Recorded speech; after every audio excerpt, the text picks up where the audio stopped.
(7월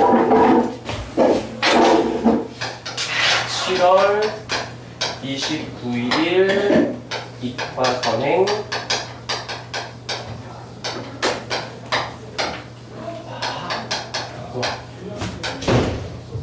화학식량과 몰이라고 하는 개념이 되어져 있습니다. 이 단원의 제목이 화학식량과 몰이라고 되어져 있대요. 그러면 이 단원에서 가장 핵심어는 화학식량이고 몰이 될 거야. 근데 화학식량이나 몰이라고 하는 개념을 잘 모르기 때문에 이것이 무엇인지에 대한 개념을 이해를 하시고 몰이라고 하는 개념을 이해하시고 그리고 이들의 관계를 이해하게 되면 이 단어는 다 배운 겁니다. 그러니까는 내가 문제를 봤는데 화학식량과 몰, 얘는 뭐고 얘가 뭔데 얘네들은 어떤 아이들이야 라는 걸 알면 이 단원이 정리가 된 거네. 그럼 하나하나씩 자리를 잡아보도록 할게. 그럼 얘를 내가 1번이라고 하고 2번이라고 하고 3번이라고 해보도록 하겠습니다. 그러면 1번을 먼저 해석을 할 건데 화학식이라는 것을 생각해보자. 이 량이라는 말은 질량적 개념이니까 화학식만 생각해보자. 화학식이라고 하는 것은 어떻게 만들어지는 것이냐면 화학식은 반응물을 왼쪽에 두고요. 반응물을 왼쪽에 두고 화살 표시를 한 다음 오른쪽에는 생성물을 표현하는 것을 우리는 화학식의 표현이다 라고 얘기를 한답니다. 그러면 이 반응물과 생성물 속에는 무엇이 들어있느냐? 바로 여기 안에는 분자들이 있어요. 분자. 그리고 여기 안에도 다른 화학 결합을 통해서 다른 물질로 되어진 분자가 있습니다. 여기까지. 그러면 우리가 이제 다시 봐야 되는 것은 분자는 무엇이냐 이거지. 결국에 화학식이라는 것은 분자들의 조합이다라고 볼 수 있다라면 이 분자란 과연 무엇인가 라고 생각을 해보면 바로 원자들의 합을 우리는 분자다라고 얘기할 수 있습니다.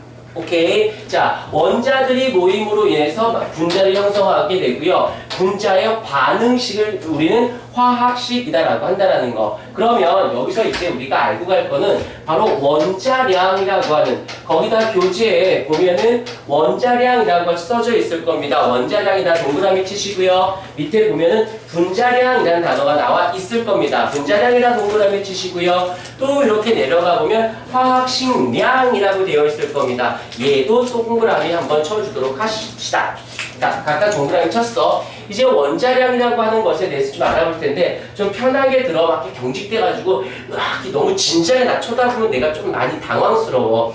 난 좀 편하게 하는 거 좋아하니까 좀 편하게, 그렇다고 이렇게 책상 위에 다리 얹어놓고 아니 그건 괜찮아. 그건 괜찮은데 그러지 말고. 자, 원자량이라는 말의 뜻은 뭐냐면 원자의 상대적인 질량이라고 합니다.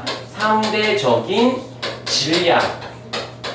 편하게 사용한다면 가짜 질량이야. 우리가 임으로 넌 얼마야 라고 하기로 임의로 정한 겁니다.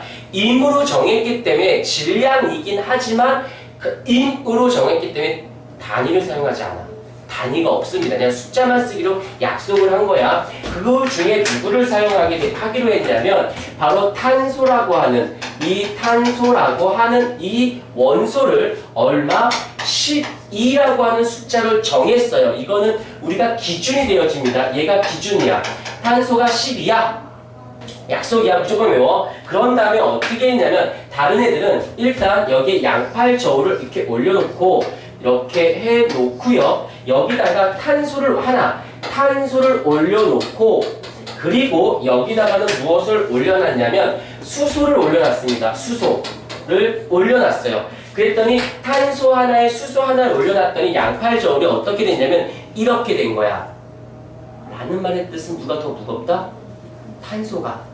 그래서 여기다가 여기 수소 있는 데다가 수소를 더 많이 몇 개 올려놨어. 올려놔서 봤더니 몇 개가 되었을 때 탄소가 하나였을 때 수소가 12개이니까 이 높이가 수평이 이루어지더랍니다. 여기까지? 그러면 우리가 해석할 게 있다. 무엇을 해석하냐면 탄소 하나가 가지는 상대적 질량이 얼마라고 했었죠? 12라고 했었지. 한 개가 12의 상대량의 원자량을 가졌다면 이 수소 한 개가 가지는 원자량은 얼마일까요? 라고 물어보면 뭐라고 대답할래요? 1. 한 개가 12만큼의 질량을 갖고 있어. 그게 12개가 있어야 돼. 그러면 각각의 원자량은 1이어야 이 관계를 성립할 수 있겠죠? 한 번만 다시 하도록 할게. 이 표정들이 무섭게 나타나고 계시. 내가 잘.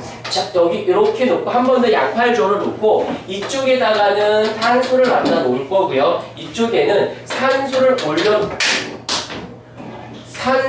올려놓도록 할게요.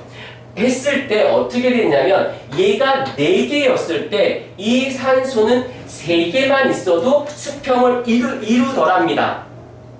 그렇다면 얘가 12야. 탄소 하나의 원자량이 12거든. 그게 4개나 있으니까 총 질량은 얼마가 되는 거죠? 44가 되는 거지. 그러면 얘가 수평을 이루었다라는 것은 얘도 몇 개인지 원자량, 산소의 원자량이 얼마인지 모르겠으나 44가 나와야 수평을 이룰 거잖아. 그렇다면 이 산소의 원자량은 얼마가 돼야 될까요? 라고 말하면 뭐라고 대답할래요? 16이라고 대답하면 됩니다. 왜 44예요? 4, 암소리. 그래서 대답을 안 한 거구나. 48, 소리. 48 됐습니까? 하나가 12짜리인데 4개나 있으니까 48이야. 그러면 어찌됐건 수평을 이루었다는 것은 이쪽도 48이라고 하는 질량이 나와야 돼. 근데 3개가 48이면 하나가 개당 16만큼의 원자량을 가져야겠죠. 이렇게 다 조사를 해본 거야. 누구를 기준으로 해서 탄소를 12라고 하는 상황에서 얘를 기준으로 해서 놓고 보니까 나머지 것들이 다 정리가 되어졌습니다. 그래서 또 계산해 봤더니 이 질소의 원자량은 14가 되고요. 염소의 원자량은 평균 원자량까지 사용해서 35.5가 되고 땅땅땅땅땅 하고 나온다고 합니다. 이걸 다 외울 필요는 없습니다. 여기 좋은 점은 원자량은 외워야 된다는 개념은 아니야. 그런데 내신에서는 가끔 몇 개는 알고 있지? 라고 물어보는 경우도 있는데 원래 이론적으로는 몰라도 상관은 없습니다. 이렇게 해서 이제 나는 원자량이라는 개념을 대충 알았어. 그러면 여기서 이제 원자들이 모여서 무엇이 되었다? 분자를 형성했단 말이야. 그러면 그 원자들의 그 각 질량을 내가 안다면, 원자량이라는 걸 안다면 나 또한 무엇을 알 수가 있을 것이다? 분자량을 알 수 있을 것이다. 어떻게 알 수 있을까? 원자들이 모여서 분자를 이루었으니 원자량들의 무엇을 하면 된다? 합을, 원자량들의 합을 하면, 다 더해버리면 분자량이 되어지겠죠. 자, 예를 들어볼게. 여기서 지금 알고 있는 건 탄소가 12, 수소가 1, 산소가 16이야. 예를 들어보자. 이그젠플로 H2O가 있다라고 생각해보자.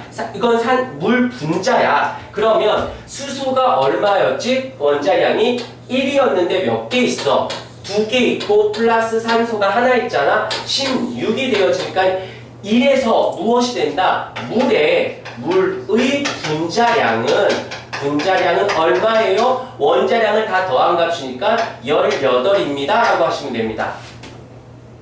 어렵진 않죠? 차근히 쫓아가면 돼요. 그러면 한 번만 다시 해볼게. 이산화탄소의 분자량은 얼마입니까? 라고 하면 이들의 원자량의 합입니다. 라고 하면 됩니다. 해보도록 할게요. 탄소가 얼마? 12였죠? 더하기 산소가 16인데 몇 개 있어? 2개 있단 말이지. 이렇게 해서 어떻게 된다? 44가 되어진다. 그러면 이산화탄소의 분자량은 얼마입니까? 44입니다. 라고 얘기하면 돼요. 그러니까 이해가 됐습니까?